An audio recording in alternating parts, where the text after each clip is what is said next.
Hi, I'm Debbie Stratton, and I'm here to talk to you today about both learning behavior and communication systems in animals. We will begin with learning behaviors and then continue on to communication systems using a domestic cat as an example. Habituation is learning not to respond to a neutral stimulus in the environment. As animals adapt to an environment, they learn to tune out stimuli which do not benefit or harm them. While I do not have a clip of this, when my cat first saw a mirror, he spent about 10 minutes trying to scare the new cat that he saw. Now he sits in front of the mirror all the time and doesn't even look at it twice. Habituation is often confused with sensory adaptation, in which the animal loses their ability to detect the stimulus after a long period of time. An example I noticed with my cat is wearing a harness. At first, he will flop over constantly and refuse to go anywhere. However, once he gets used to the feel of the harness, he no longer seems to register the new stimulus. Classical conditioning is when an animal learns to associate one stimulus with another. A great example of this is clicker training. The unconditioned stimuli would be the food/treat being used, eliciting an unconditioned response. In this case, although it is not as visible as with dogs, let's assume that the cat is salivating. When using the click is followed by food. Eventually, the click, or the conditioned stimuli, is theoretically followed by salivation, now a conditioned response.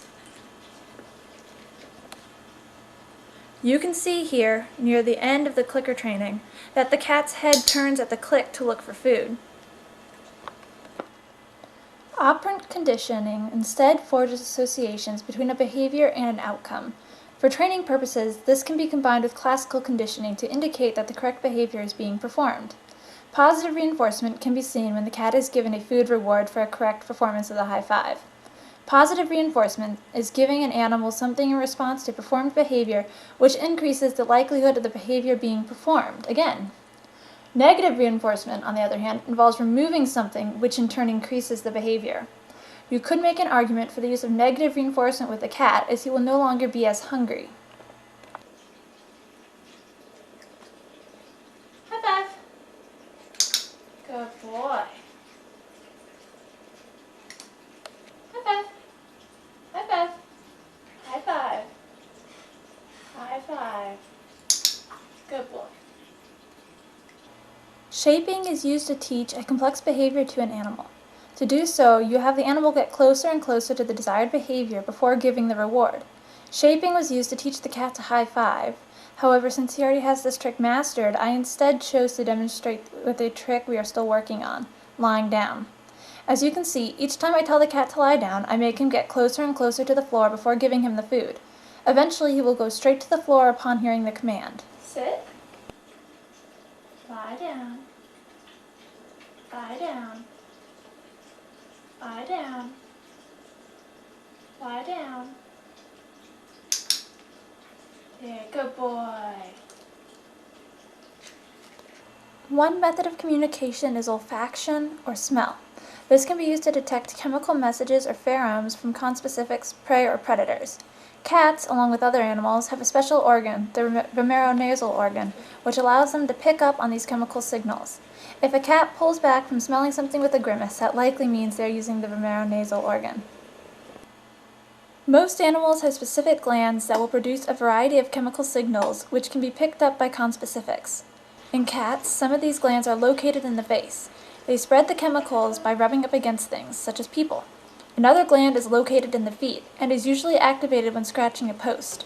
This is how some big cats will mark their territory on trees.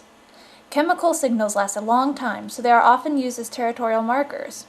Cats will often spray their territory. If you watch the video, the cat does a brief dance with his back legs, tail up. This is the position for spraying, although this breed of cat also does the same motion to indicate contentment with no actual spraying involved. The main drawback to chemical signaling is the limited range for a receiver, which must be in the immediate vicinity to pick it up. Auditory communication allows an animal to communicate over a fairly large area. While higher frequencies of sound are easily blocked by solid objects, lower frequencies can travel through them due to the longer wavelengths. Due to the broadcast nature of auditory communication, all surrounding animals can pick it up. Cats, along with most other animals, usually communicate using body language. However, their close association with humans tends to cause them to talk more when they want something. Cats can also hear ultrasonic sounds, or frequencies above the human range of hearing. This helps them to hunt their prey, which is mice and other small rodents, by listening in on their communications. It makes sense, therefore, that studies show cats preferring a higher-pitched voice. Cats rely on their good night vision for hunting. This method of visual communication is due to several physical features. First, the eyes of a cat are comprised of many more rods than cones. Rods are active in dim light and allow an animal to see in the dark. Cones, while allowing an animal to see color, only work in bright light. While rods are not as good as cones at producing a sharp image, they do allow the animal to detect movement far more rapidly than cones. Another structure, the tapetum lucidum, also helps cats to see in the dark. The structure reflects the light in the eye, ensuring more light gets to the optic nerve.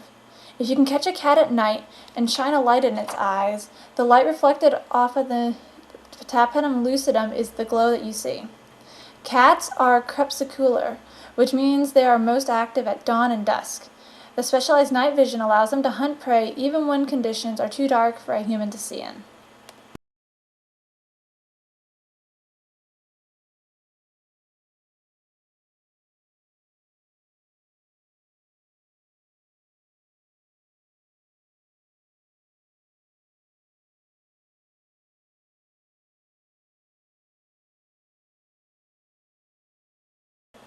In conclusion, this is both learning behavior and communication systems demonstrated using a domestic cat.